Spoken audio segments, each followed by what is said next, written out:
Hello friends, मैं श्वेता आपका मेरे YouTube channel Hindi tech Shweta में स्वागत करती हूँ। फ्रेंड्स, आज हम तांबे का कीड़ा की कथा वस्तु व प्रतिपाद्य पढ़ेंगे। तांबे का कीड़ा एक एकांकी है जो भुवनेश्वर द्वारा रचित है। इस एकांकी में प्रमुख पात्र हैं महिला अनाउंसर, परेशान रमणी, मसरूफ पति, थका अफसर, पागल आया, रिक्शे वाला। यह एक एब्सर्ड नाटक है। इसमें असंगत, बेमेल, बेतुका, सबका अलग मत एवं विचार होता है।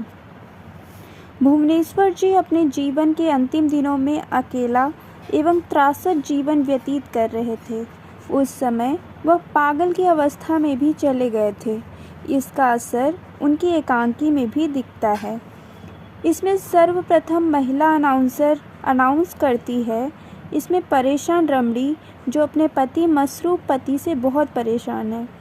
मसरूफ पति हमेशा किसी न किसी काम में लगा हुआ रहता है।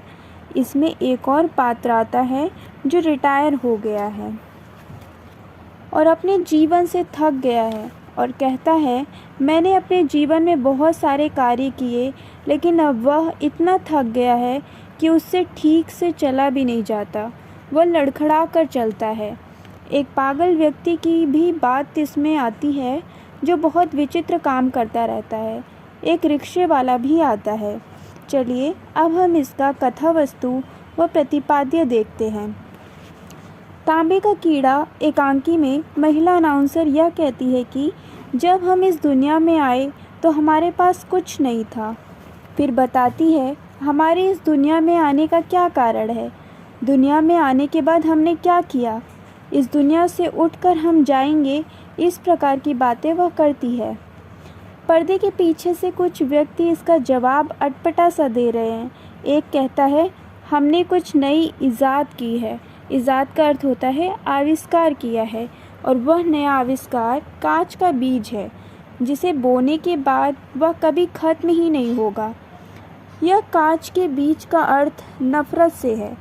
इसको एक बार बोने पर कभी भी नष्ट नहीं होता है। दूसरा व्यक्ति कहता है, यह ऐसा कोई बीज नहीं है जिसे देखभाल व पानी की ज़रूरत पड़े। तभी रिक्शे वाला आता है और कहता है, सूरज मर गया, बादलों ने सूरज की हत्या कर दी।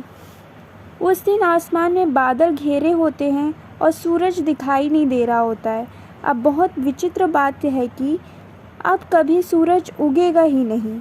अब परेशान रमणी कहती है, तुम झूठ बोल रहे हो, सूरज की हत्या कोई नहीं कर सकता, वह तो बादलों की ओट में छिप गया।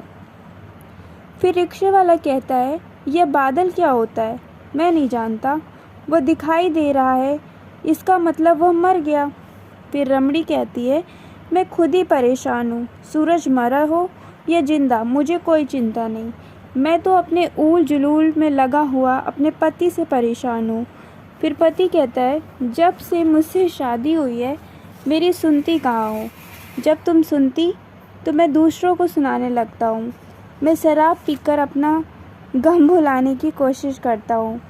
मसरूफ पति अपनी बातों में निर्मला का भी नाम लेता है। जब वह परेशान हो जाता है तब उसी के पास चला जाता है। उसका नाम सुनकर परेशान रमणी और परेशान हो जाती है और कहती है, तुम्हें तो मेरे लिए फुर्सत ही नहीं है। तभी लड़खड़ाते हुए थका हुआ अफसर वहाँ आता है और कहता है, मैं बहुत ज़्यादा थक गया हूँ, अब मुझसे और ज़्यादा चला नहीं जाता। तभी रिक्शे वाला आता है और थके हुए अफसर रिक्शे पर गिर जाता है। रिक्शे का एक कांच टूट जाता है। अब दोनों में बहस होने लगती है और रिक्शा वाला हर्जाना मांगता है। तब अफसर कहता है कि तुम मेरे सामने रिक्शा क्यों लेकर आए, जब तुम्हें पता है मैं थका हुआ आ रहा हूँ। तुम्हें पता है कि मैं थका हुआ नहीं था। अब मेरे विचारों में भी कीड़े लग चुके हैं और वह तांबे के कीड़े हैं। तभी एक पागल औरत वहाँ आती है और कहती है, मसाल जी बाबा के स्वेटर में कीड़े लग गए हैं और उसके पूरे स्वेटर को खा गए हैं।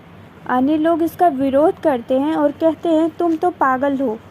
फिर वह पागल प्रत्युत्तर देती है, मैं तो पागल हूँ, लेकिन तुम्हारी बातें भी मुझे किसी पागल से कम नहीं लग रही। फिर पागल कहती है, यह तो तांबे के कीड़े हैं, हमें इसे नष्ट करना होगा, अन्यथा ये पूरे शरीर और स्वेटर को नष्ट कर देंगे। फिर थका हुआ अफसर कहता है कि लगता है मेरे शरीर में भी तांबे के कीड़े लग गए हैं, इसलिए मेरे दिमाग ने काम करना बंद कर दिया है।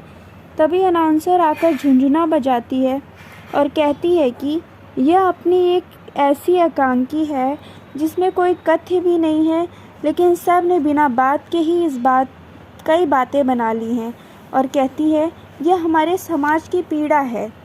और एक गीत गुनगुनाती है कि वास्तव में इस संसार में लोग क्यों आए, उनके जीवन में क्या ऊल जुलूल काम करते हैं, अपने जीवन को किस प्रकार व्यतीत कर रहे हैं, और कब उनका जीवन नष्ट हो जाएगा किसी को पता नहीं।